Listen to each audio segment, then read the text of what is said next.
Сәлеметсіздер ме оқушылар? Б деңгейінің 5-11 есебі көпмүше түріне келтірілді. Бірінші есептен бастайық.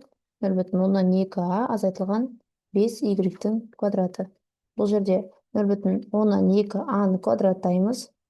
Азайтылған 2 еселенген 0,2а көбейтілген 5y қосылған 5y-ті квадраттаймыз. Сонда бізде 0,4а квадрат минус 2-ні 5-ке көбейтеміз 10, 10-ды 0,2-ге көбейтсек 2ay плюс 25y квадрат болады екен. Екінші есеп 0,3x плюс 4y-тің квадраты. Бұл дегеніміз 0,3x-ті квадраттаймыз, қосылған плюс 2 еселенген 0,3x көбейтілген 4y плюс 4y-тің квадраты. Сонда 0,9x квадрат қосылған 2-ні 4-ке көбейтеміз 8, 8-ді 0,3-ке көбейтсек 2,14xy плюс 16y квадрат. Үшінші есеп 1,3m қосылған 2,5n-ның квадраты. 1,3m-ді квадраттаймыз плюс 2 еселенген 1,3m көбейтілген 2,5n қосамыз 2,5n-ның квадраты. Так, бізде 1,169m квадрат плюс 2-ні 2,5-ке көбейтсек 5 болады, 5-ті 1,3-ке көбейтсек 6,5mn болады. Плюс 6,125n квадрат. Төртінші есеп 4-тен 3x азайтылған 0,5y-тің квадраты. 4-тен 3x-ті квадраттаймыз, минус 2 еселенген 4-тен 3x көбейтілген 0,5y плюс 0,5y-тің квадраты. Так, 4-тен 3x-тің квадраты дегеніміз ол 16-тан 9x квадрат минус, так, мына жерде 2-ні 0,5-ке көбейтсек, бізде 1 болады, сонда 1-ді 4-тен 3-ке көбейтсек, 4-тен 3xy плюс 0,125y квадрат. Бесінші есеп 1,3-тен 2c плюс 0,6-ның квадратын табу керекпіз. Так, мына жерде біз бірінші 1,3-тен 2-ні бұрыс бөлшекке айналдырамыз. Ол бізде 3-тен 5c болады екен. Ал 0,6-ны біз жай бөлшекке айналдырайық. Жай бөлшекке айналдырсақ, ол бізде 10-нан 6 болады. 10-нан 6-ны қысқартамыз 2-ге, сонда 5-тен 3 болады екен. Плюс 5-тен 3-тің квадраты деп. Жақсы. Енді формулаға салып есептейміз.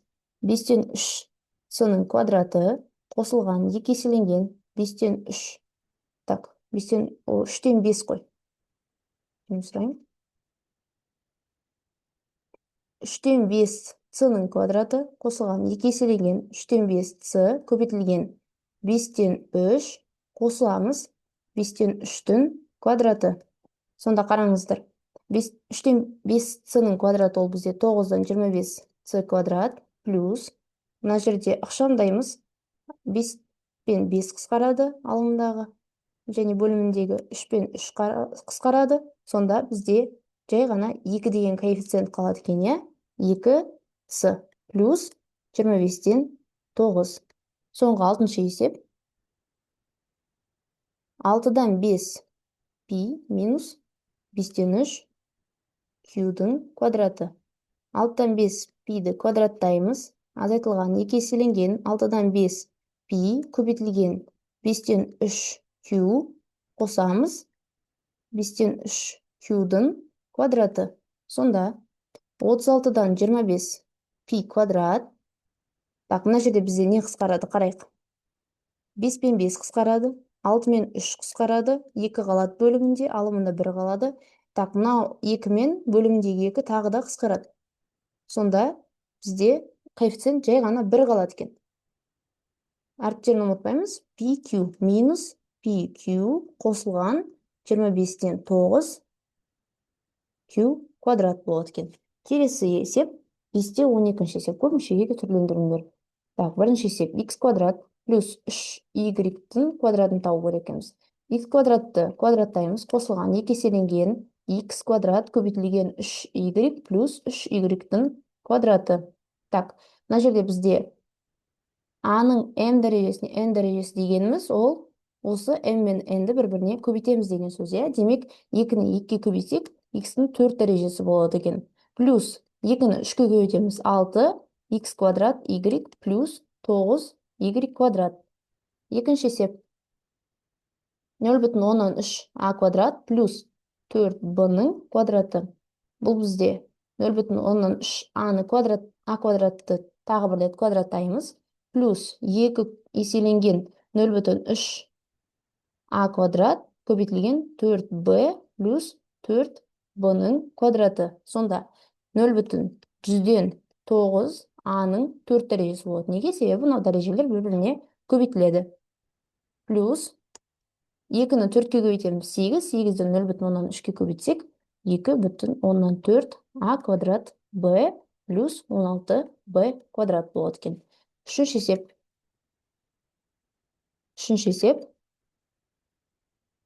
0,2 m квадрат минус 5n-ның квадратын табу керек екен. 0,2 m квадратты квадраттаймыз, плюс 2 еселенген, кешірім сұраймын, мына жерде минус болады, себебі таңбасы мына жерде минус. 2 еселенген 0,2 m квадрат көбейтілген 5n плюс 5n-ның квадраты. 0,2-ның квадраты ол бізде 0,100-ден 4, m-ның 4 дәрежесі, минус 2-ні 5-ке көбейтсем 10, 10-ды 0,2-ге көбейтсем 2 қалады екен. 2 m квадрат n плюс 25 n квадрат. Төртінші есеп 1,3 пи куб қосылған 2,15 пи квадраттың квадраты дейді. Так, мына жерде біз 1,3 пи кубты квадраттаймыз, плюс 2 еселенген 1,3 пи куб көбейтілген 2,15 пи квадрат. Қосылған 2,15 пи квадратты квадраттаймыз. Так, 1,3-ның квадраты ол бізде 1,69. Пидің неше дәрежесі болады? 3-ті 2-ге көбейтеміз мына формула бойынша. Сонда 6 болады екен, 6 дәрежесі болады. Плюс 2-ні 2,15-ге көбейтсек 5, 5-ті 1,3-ге көбейтсек 6,15 пидің неше дәрежесі болады? Ал мына жерде негіздері бірдей болса, көбейту кезінде дәрежелер бізде қосылады, иә? Сонда біз 3-ге 2-ні қосамыз. 5 дәреже болады, плюс 6,125-дің пидің 4 дәрежесі болады. Келесі, 5-ші есеп. Так, 2,4 с куб минус 1,15 d квадраттың квадратын тауып керек екен.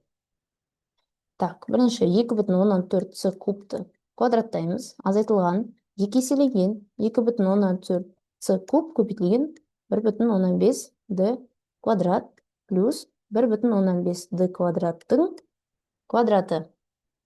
2,4-ның квадраты ол бізде 5,176 болады.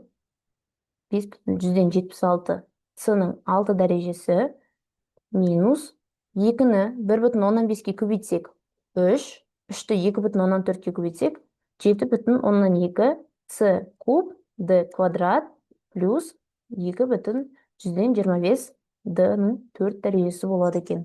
Соңғы 6-шы есеп 7x квадрат y плюс 3xy квадраттың квадраты. Мына 6-шы есепті дәл 4-ші есеп сияқты шығаруға болады, немесе ортақ көбейткішті жақша сыртынан шығаруға болады. Екі тәсілді үйретейін.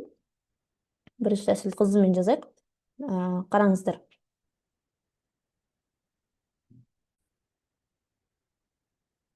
Бірінші тәсіл бойынша 7x квадрат y-ті квадраттаймыз. Қосылған 2 еселенген 7x квадрат y көбейтілген 3xy квадрат.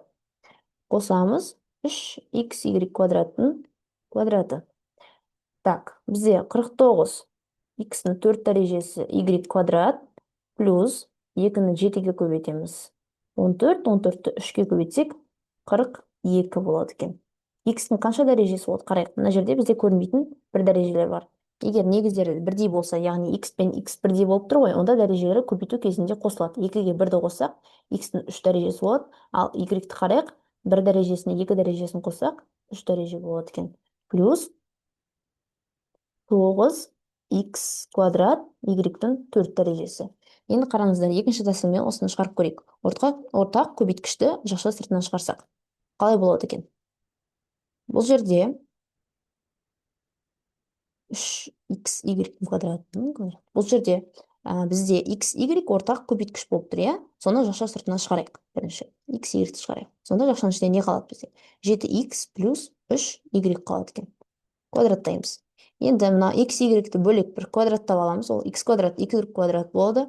Жақшаның ішінде мына 7x плюс 3y-ті жеке квадраттаймыз. Сонда 7x-тің квадраты плюс 2 еселенген 7x көбейтілген 3y плюс 3y-тің квадраты.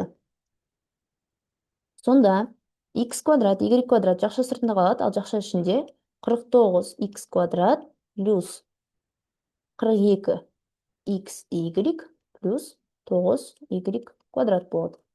Мынау қызыл жауап пен көк жауап екеуі тең. Себебі мына xy квадрат бізде жақшаның сыртында көбейткіш болып тұр, ортақ көбейткіш болып. Осыны қайттан көбейтсек те болады. Сол кезде теңдік бізде орындалады, иә? Жақсы. Келесі 5-те 13-ші есепті шығарайық. Бірінші өрнекті түрлендіру керек. 4-тен 3а квадрат минус 0,5b кубтың квадраты. 4-тен 3а квадратты квадраттаймыз. Азайтылған 2 еселенген 4-тен 3а квадрат көбейтілген 0,5b куб плюс 0,5b кубтың квадраты.